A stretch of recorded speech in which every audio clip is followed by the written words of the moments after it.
Well, the ag community is coming together to assist Texas residents amid the devastating flooding. And one of the many helping hands is the state's FFA family, which has been organizing the collection of supplies and donations. And Texas FFA State President Farris joins us now with an update.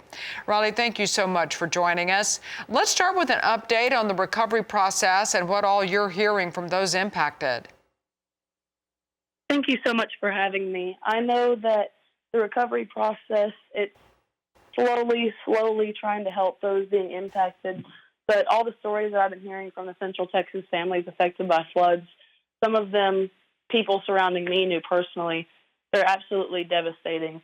And while I may not be near the floods themselves, when one Texas community hurts, we all hurt.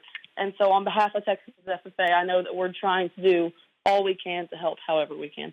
Yeah, that FFA family, definitely a tight-knit community. So let's talk about any recovery efforts that the FFA is involved in and what it's been like to see those communities come together.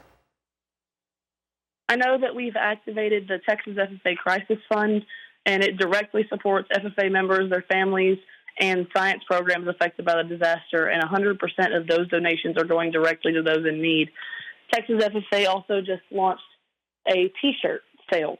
So they're selling T-shirts, and all of the funds made from those sales are going directly to recovery efforts. And we are seeing different chapters, not necessarily even the association as a whole, but different chapters reaching out to their kids and having them send gift cards or supplies or money to go toward those first responders. And seeing all of these people come together to help a community that's being hurt so greatly by a natural disaster, it's really beautiful because we don't necessarily, a lot of us don't personally know those who have been lost or hurt or those who have had family members lost or hurt.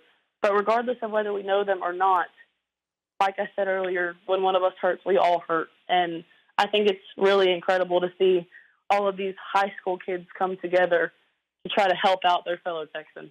Right, and give back in some way. So what's the best way for others to learn about the efforts that you have and maybe even get involved?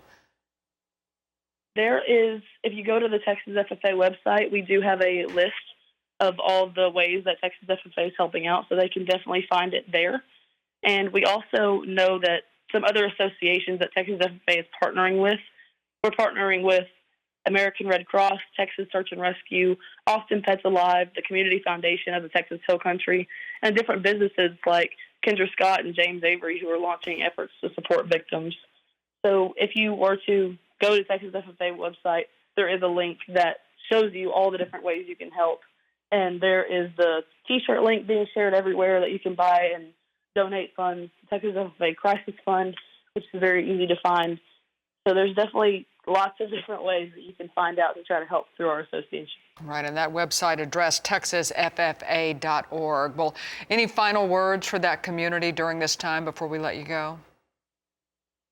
Just that Texas FFA, we believe leadership starts with service, and right now that means standing with our fellow Texans and lending a hand where we can and showing those communities the strength of our unity.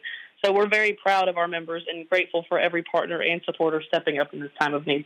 Yeah, and we are grateful for everything you're doing. Our thoughts and prayers with that community. That's Texas FFA State President Farris. Thank you so much for joining us.